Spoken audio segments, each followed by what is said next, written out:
Okay, Okay, we're recording. Yep, let's go ahead. First of all, Grant, Mariana, thank you so much. This has been a very challenging year, but thanks to you and Seabird Session, yeah, we're still there. So thanks so much. And you said that there was a lot of turnaround, but I'd like to thank the really faithful listeners with us, Jan, Akiko, Virginia, many more. So thanks so much for staying with us of the whole year and being there, coping with my accent. So this event was launched to keep us together as seabird ecologists and help us get through these horrible times of isolation and sometimes mourning. I remember exactly how I felt at the beginning of the Seabird Sessions. The world was falling apart, and I thought, this is the time for change. Something has to happen with the way humanity functions, in particular, our relationship with wild nature. In that sense, Seabird Sessions are also a political act. Of course, we enjoy speaking about scientific discoveries, but we want to change the world, nothing less than that. In particular, we feel the urgency of transforming marine policies, and that leads me to the paper we'll discuss today. As Martin mentioned, it's a big collaborative project with 82 authors.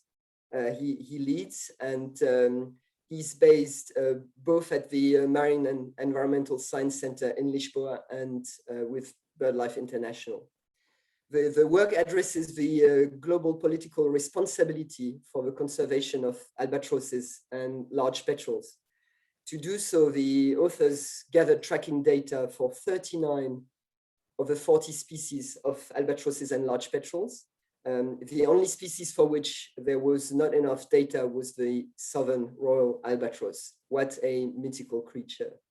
Then they calculated the species richness within national waters and for the high seas, distinguishing between breeding and visiting species. Next, they estimated the amount of time year-round that each breeding population spends in each exclusive economic zone. Then they attributed the time the birds spent in the high seas to the areas of competence of the different regional fisheries management organizations, the famous RFMOs, which are supposed to be managing fisheries in the high seas. Last, they performed network analysis to test for geopolitical connections to understand which states should hang together when it comes to the conservation of albatrosses and large petrels.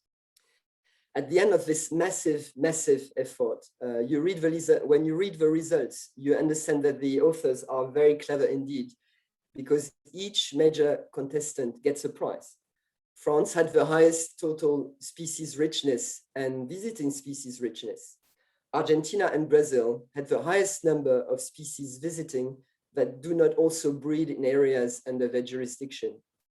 New Zealand, of course, had the highest number of breeding species. And well, for the United Kingdom, they struggled, but they had a really specific category. The United Kingdom had the highest richness of species that both breed in areas under their jurisdiction and visit from elsewhere. Australia had the highest annual time spent in its waters. Russia and the United States hosted the most time spent by visiting birds. And all this is great because each country's representative can get back to their respective governments and say, hey, we have the highest responsibility for albatross and petrel conservation. We have to do something. More seriously, the analysis points that these birds spend 39% of their time in the high seas, and hence that RFMOs have a huge responsibility for their conservation. The top 3 organizations in this matter are the International Commission for the Conservation of Atlantic Tunas, ICAT, the Western and Central Pacific Fisheries Commission, and the South Pacific Regional Fisheries Management Organization. And that's worrying because, as the authors write, fishing represents one of the largest industries operating in the high seas, and despite the formal commitment of RFMOs to ensure sustainable harvests and minimize broader ecosystem impacts, fisheries continue to represent a profound threat to high seas biodiversity. They also point that highly complex set of regulations rule RFMOs, which only weakly protect the high seas. That's what we call in French, the millefeuille of governance. Are you still with me? Yes, very good. There's a lot more essential information in their paper, which is extremely informative on the policy side and an excellent read. I will not detail all of this right now, so we save time for a little discussion. I will only add that I was surprised by the huge importance of the northernmost areas of the Pacific for petrel and albatross conservation. And that stresses that Russia, Japan, and Australia on the other side of the Pacific should work together for conservation. So congratulations to the authors on the massive effort and the very neat analysis. And I know that Grant and Mariana also have questions, and probably the audience, but with all this in hand, the obvious first question is, what is now your battle plan in terms of policy now that you have all these key results? That is an obvious follow-up question. Thank you for that very very good summary of the paper and of the work. I'm probably not the right person to actually answer that question, though, I should say. I'm sort of the person who put the analysis forward. But I came into this very much without an understanding of the full policy, framework that this work falls under, and also the importance of specific action for these species. So if I may, I'll pass the word to Maria, who might have more specifics to say about what actually this work will help us do. Okay, thanks, Martin. Or not, I don't know if I should thank you or not. The paper is exceedingly well written on the policy side. So you see that the people behind the paper have really detailed knowledge of the conservation context and also the policy context and the complexity of a policy exercise, of course. Mm-hmm. Thanks, David. Yeah, that I should say was a big challenge for Martin, certainly, but also a bit for myself. So, well, that links a bit with the idea of why to write this paper. And in fact, we are maybe lucky enough in BirdLife to work alongside the policy team, and especially with Carolina Hazin, that is someone in the paper that works with the marine policy, and she was super excited with this paper. But we should say that was a challenge to somehow have the policy bits right, because we are scientists, and despite we work a lot thinking on the policy side, our mind is always very scientific.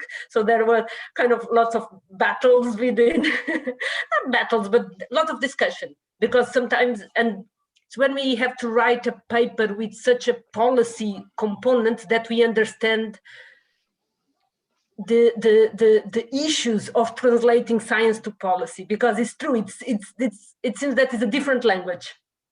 We both speak English, but I was so happy. with some accent as well. But it's very difficult. Sometimes it seems that we say something and the policy people reply another thing. So it took, maybe it was a long time. I was so happy to see political as a word in the title. It's extremely rare, in the seabird world to That's true, because we really wanted to be policy focused, because again, there is a strong need from our policy team to have science that they can bring to the policy meetings, right? So, well, as you know, BirdLife works a lot with RFMOs. They need to go to these RFM. We need to go to. I say they because it's not myself. I'm not going to these meetings, but the colleagues that go to RFMO meetings, and they will keep going. They need a tool to bring with them and to show them, look, this is the result of this study, and by talking a bit that policy language, it's much easier to reach that kind of audience, because again, usually the policymakers, they don't read the very detailed and complex scientific papers. They probably won't read this one as well. We know that, but Martin can talk a bit more about that. We did also a Shiny app, an application that, again, our colleagues that go to these policy meetings, not only RFMO meetings, but also all these discussions around the protection of the high seas. So all this new framework that is discussed for the protection of the biodiversity beyond national jurisdictions. So they can go to these meetings with a tool and with a clear metric. That also was also an important point of this paper, I guess, was to use something, a very simple metric, that is time that the animals spend in the jurisdiction. It's something that anyone can understand. It's not a very complex model or anything an index. It's something that you can easily explain. And so, but replying to your point, yeah, now our policy team will bring these kind of results and show in these kind of meetings who should, be doing more for the conservation of these species. That is that was the idea on the basis of this paper, and is now the plan for the future. But it's a tough bit if you know how RFMOs work and to put it in a polite way, their resilience to change. And in that context, that's also my second question. The big discussion now, of course, is about closing the high seas to fisheries. From your point of view, how practicable would that be? When I discuss this with some people, they say, well, closing high seas to official fisheries, of course, is giving the way to all sorts of illegal activities. So what's your point of view? And you stress that you're not a policy person, but as a scientist, what would be your opinion, or Martin's opinion on the point? Martin, do you have an opinion? You can reply first, and then I can go next. Well, so I can just basically give my opinion. I can't speak for anybody else, really. I think it's very, very close, near impossible, the possibility that it will actually happen. But there is very good evidence out there that it would be a very good thing, not only for biodiversity in the high seas, but also economically speaking, that actually high seas fishing is only profitable because of massive subsidies from governments. So, I mean, it makes a lot of sense, but I think there's going to be a lot of resistance from the invested industries as they are. But that's saying that without any real, on the ground experience of how these things work. I feel a little tiredness in your answer. Does it mean that we really start already beaten in this matter, because we say, we'll say it as scientists, but they'll never listen to it? Oh, David, he's too young. He's too young to be beaten down at this point. No, I have no actual experience in working and actually trying to make something like that, become a reality. But we had Rashid Sumaila as the editor of this paper. So, he's the one who wrote the paper, asking or making sense of the of this question. So, I've seen people who are more optimistic, so I can at least piggyback off of them. Yeah, I agree with Martin, unfortunately, but I think we should aim for that, and maybe in that battle in the middle we can at least have agreed that an agreement that at least we can have a much better monitoring system that is basically unexistent nowadays. We can have a way of electronic monitoring, because there's no excuse nowadays not to have much better ways of controlling what is going on the high seas. So maybe again, I'm with Martin. I really don't think that will happen, but aiming for that, maybe we can reach at least much more in terms of what we can do to control what is happening in the high seas, because currently is no man's land. And not only for seabirds. Probably you are aware of all the human rights issues. And if we think about that, then we see the dimension of the problem and how in fact is unbelievable what is happening in the high seas nowadays in terms of human rights, and how far we are of solving that situation. But at least I think we should have ambitious targets. I think that's something in the middle we will be able to get. Yep. Grant, Mariana. Yeah, Mariana, do you have any questions you'd like to spit out first? Yes, I have a question. So my question is more about like the story of the paper, because I mean you said it at the beginning, and there are so many people involved. So I saw you wrote in your method sections that the data represent movements sampled between 1989 and 2017. So that's fantastic. So I was wondering, so how hard it was for you to go through this data, because what I was thinking is that you must have encountered generations of tracking devices, different type of GLS or GPS, I see you nodding. So I want to know like how difficult this was, like to combine the data set, to clean it, and to go through, because that's it. Now we need to go through generations of biologging devices. So how was it? Absolutely, yeah. It's it's a real testament. The fact that this paper was even possible is a real testament to the utility of having something like the Seabird tracking database. I mean, without that, this would have taken 10 more years to do. I mean, just because of all the steps that you just mentioned, the vast majority of that work was taken out of my hands and done by the people who offered their data to the database. So the vast majority of that work was not on my back. Some of it was because there were gaps. There were specific species or populations that weren't in the database that we knew we needed to get data for in order to make get a representative picture of what the species are doing on a global level. So it became, towards the end, as I was really trying to fill holes, there were steps to get this data in the mix to really complete the picture. So there were some challenges in that respect, but all in all, I would say that was really not one of the more challenging aspects of it. Just specifically because of this database, it really helps immensely. And so, what was the biggest challenge?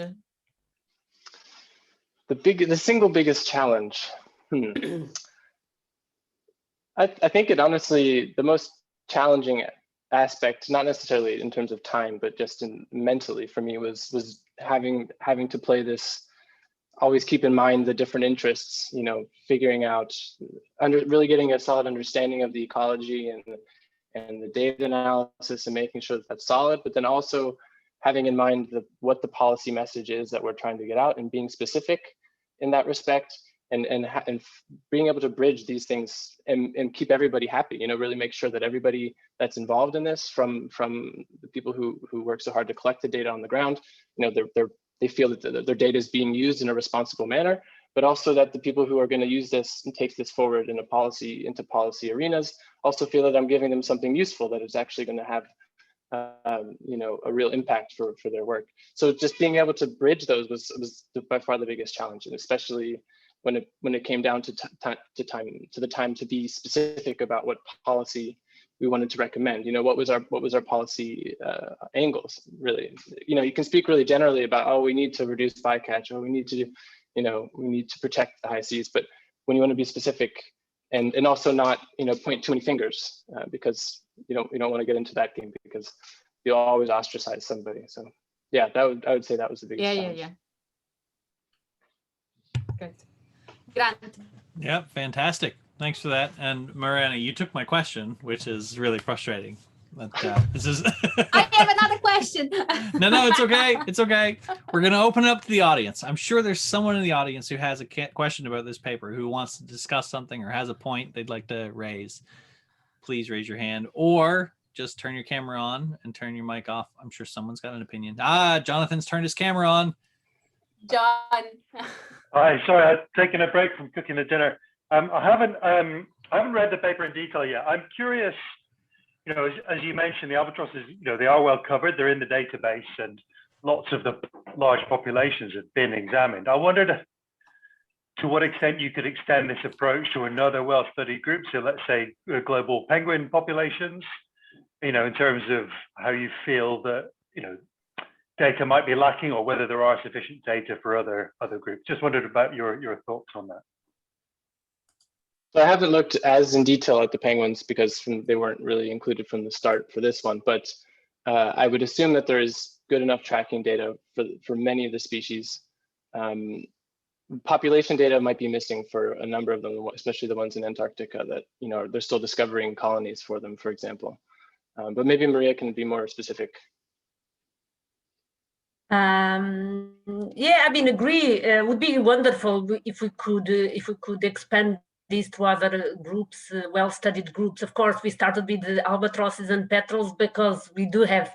I mean, it's true that our database was initially thought to these species. And I was, in fact, the other day I was discussing with Ollie Yates, the new coordinator of the marine program, and BirdLife started these almost 20 years ago. The first workshop about tracking albatrosses and petrels happened 20 years ago. That was, I mean, we could collect a lot of data, and we do have lots of population data for the most important colonies. So we are confident that the data set represents very well what the albatrosses and petrels are doing. But yeah, for sure. I mean, as more data is coming in, would be wonderful if we can expand this approach to other species. But I think albatrosses and petrels were the most obvious ones, also because the bycatch is so clear, that bycatch is a major issue. So that there was also that story to tell. But yeah, well, let's do it.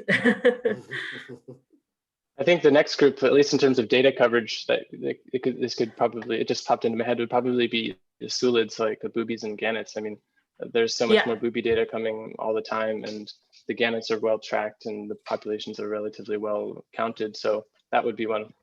But it's true that, I mean, a big aspect of this is not just the data, but also what the threats are. And there's a much clearer understanding of the threats for the at-sea threats for albatrosses and petrels, which is an important point where, you know, this is all of the at-sea conversation here. But for all the small petrels, there's still a lot of questions about what threats there may be at sea, whether they're really having population impacts or not. So yeah. Awesome. Thanks for that. Thanks for the question, John. Hamza has a question. Hello, Hamza. Yeah, hi. Yes, very interesting approach of collecting all this data and putting it into policy. The question is where BirdLife wanted to take this next. I mean, what is your plan to invest this to change policies? So where's your next move? Well, I guess that one is for me. And again, I mean, I'm not working in the policy team, but well, I work, of course, alongside with the colleagues that work in the policy team, and they are already heavily engaged in these discussions of the BB&J treaty. So the new treaty to make sure that, well, we manage to have a framework for the conservation of areas beyond national jurisdiction. So basically, what we wanted to do here, and now the policy team will do, is bring, I mean, it's to attend and keep attending and insisting in these meetings, do this kind of advocacy work to show that well, first, that albatrosses and petrels and seabirds depend a lot on the high seas. That it seems obvious for us, but again, it's not obvious in these arenas that there are so many bird species depending on the high seas. So let's say as they usually say, put seabirds on the marine agenda and on the conservation agenda of the high seas. And this also sounds a bit weird, but sometimes even it's difficult to convince that birds are marine animals, because in many cases in this kind of policy, high policy discussions and global discussions, when they think about marine animals, it's everything underwater. They don't see birds as important players in marine ecosystems. So it's a lot of advocacy work, bringing attention to albatrosses and petrels, and they are important pieces of the ecosystems. And a bit the same with the discussions with the RFMOs. So our colleagues, especially those working in RSPB, the Royal Society for the Protection of Birds, they are the ones that go to these policy meetings in RFMOs, the Regional Fisheries Management Organizations, and again, talk about the importance of the different RFMOs for different species and for the species coming from specific countries. So when the countries say, oh, it's not my business because we don't have, you can say, no, it is your business because birds coming from your country are in fact ending up in that region. So you should care more about that. But again, that kind of policy work, it's not usually myself that go to these policy meetings. I'm lucky enough to do the science bit. They do the policy bit. I'm not sure if I replied, but yeah, it's basically keep going with our advocacy work in these kind of policy meetings.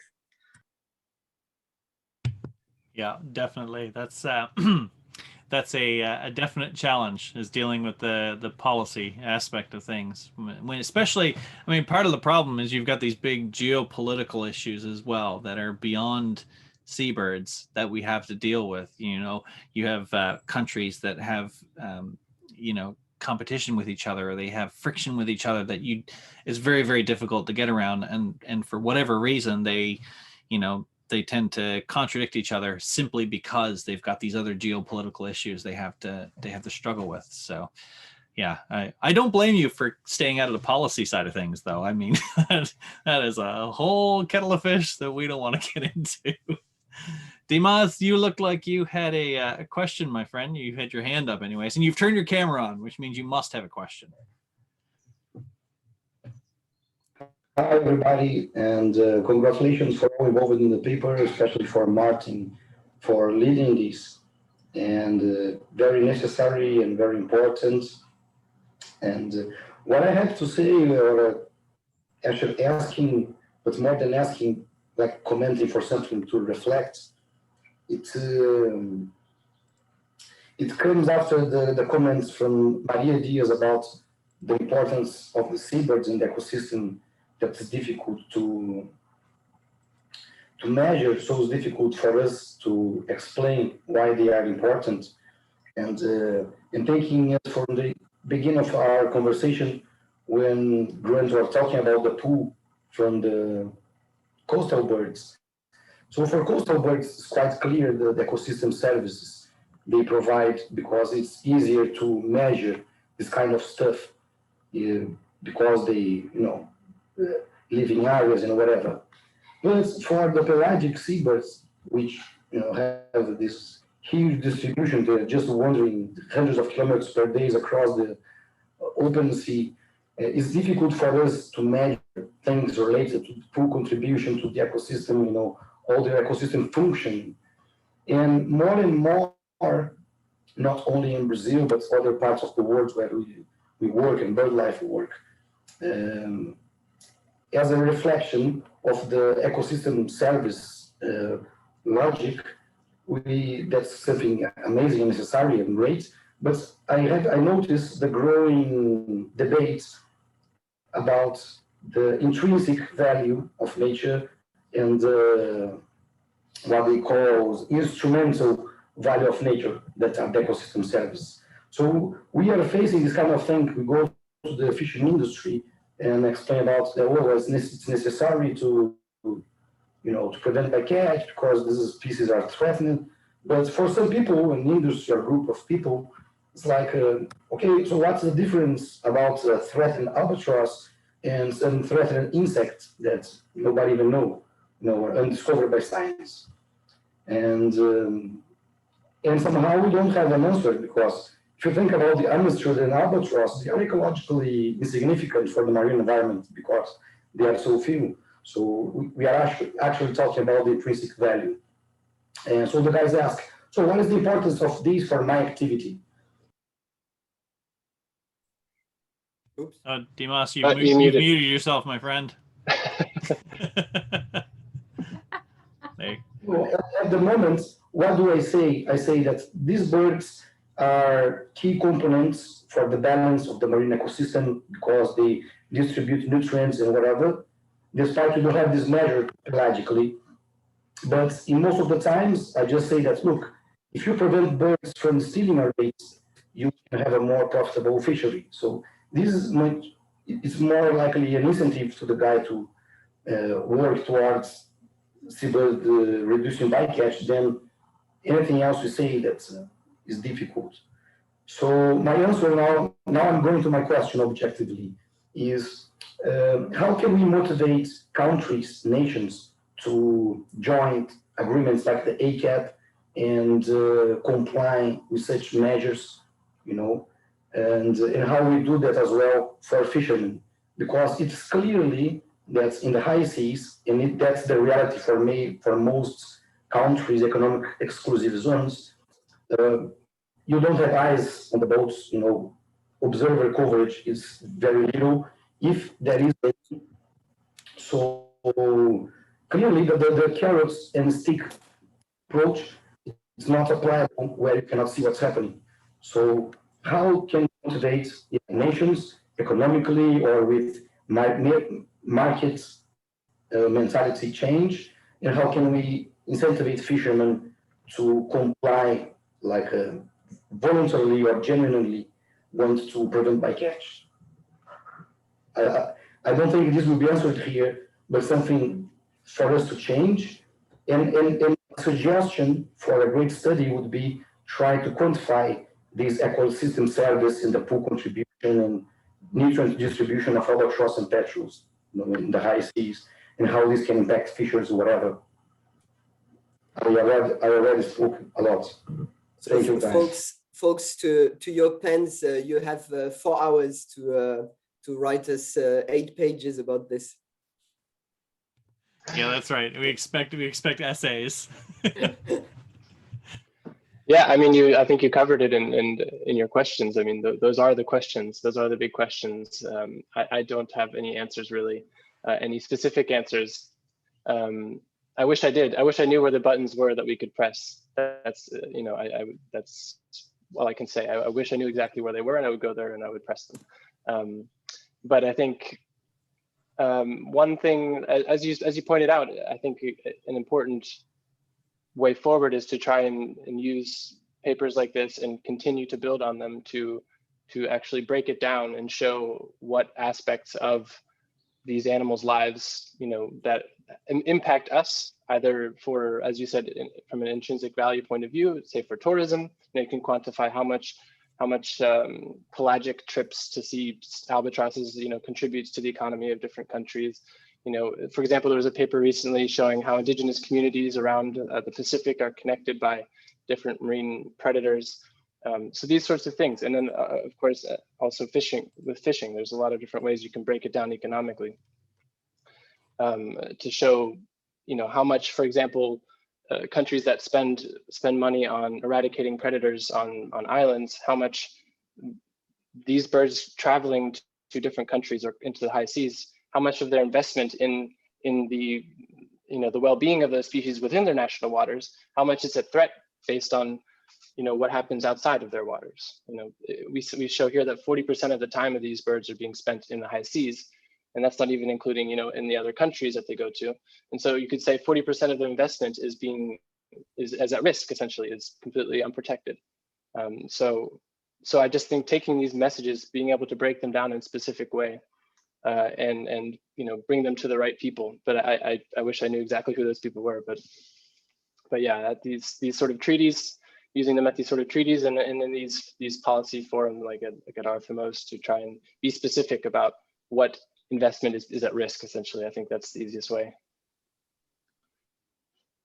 Can I just add something very quickly? I mean, Dimas, of course, well, your point is absolutely right, and that is the major challenge that I think we have. I don't have the answer as well, as you can imagine, but I think David is putting some very interesting points here about culture and about not always using the argument of reason. Sometimes you need to go emotional. I think we could have an entire Seabird discussion around these and about conservation, values of conservation, if we should go for the intrinsic value or we should go for the economic value of nature. That is an entire field also of research, but that it is fascinating, and I think we all have our own opinions on that. I do have, but I'm not sharing with you now, at least. But I agree. I think we should do more. I'm not entirely sure if that will solve alone to go to the emotional side. But I would say that when people realize that animal is somehow connected to your place, to your country, to your culture, that makes a difference. And that I think is quite obvious why people love pandas and love elephants, because it's something that is attached to you, to your culture or to your imagination. And people, we are emotional as well. So I think we should invest a bit more on that. But again, I know that by itself won't solve any problem, but would be a very interesting discussion to have, maybe another session. But it's a very good point, Dimas, and I would love to tell you how you can go to this kind of talk to fishermen and say you should save the albatrosses because, and then one day we'll get there. if only it were ever that easy. I know in my experience with some of these issues, it often takes an act of God, so to speak, to get things moving. All right, it is 6:15 in the UK, 7:15 GMT time. I think we're going to finish off. However, I've decided that as a final send off for our 1-year anniversary, I'm going to play another song for us. Oh yes. Just to tie us off, and then we can end it off, and everyone can go about their day. You can leave now if you want to, if you were not particularly impressed with the first round of music. But yeah, this is a John Denver song. I've one that I often play when I play in the pubs. No, Jan, it is not Mongolian singing. I know that you've pushed Mongolian rock on us several times at this point, but it will not be Mongolian rock. Almost heaven, West Virginia, Blue Ridge Mountains, Shenandoah River.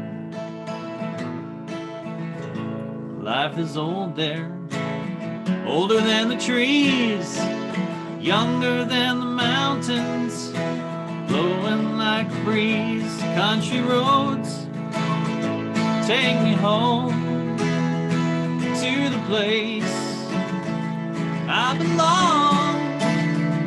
West Virginia, Mountain Mama, take me home. Country roads, all my memories gather round her. Miner's lady, stranger to blue water, dark and dusty, painted on the sky, misty taste of moonshine, a teardrop in my eye. Country roads take me home to the place I belong. West Virginia, Mountain Mama, take me home. Country roads, I hear her voice in the morning hour. She calls me. The radio reminds me of my home far away. Driving down the road, I had a feeling that I should have been home yesterday. Country roads take me home to the place I belong. West Virginia, Mountain Mama, take me home. Country roads, oh, take me home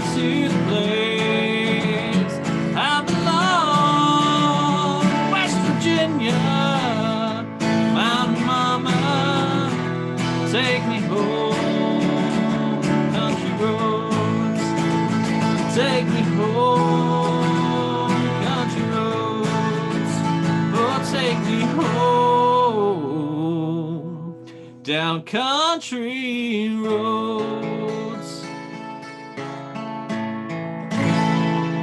Here we go, and we can sign off officially with 1 year of Seabird Sessions. Thank you, everyone. It has been an absolutely fantastic year. I want to thank everyone who's been faithfully joining us, and I want to thank everyone here who has presented or has joined us as a invited author, and for all of the amazing Seabird work that you guys are all involved in, because we're obviously making a massive difference on conservation around the world, and that is absolutely spectacular. So thank you, everyone. I'm going to stop recording now. And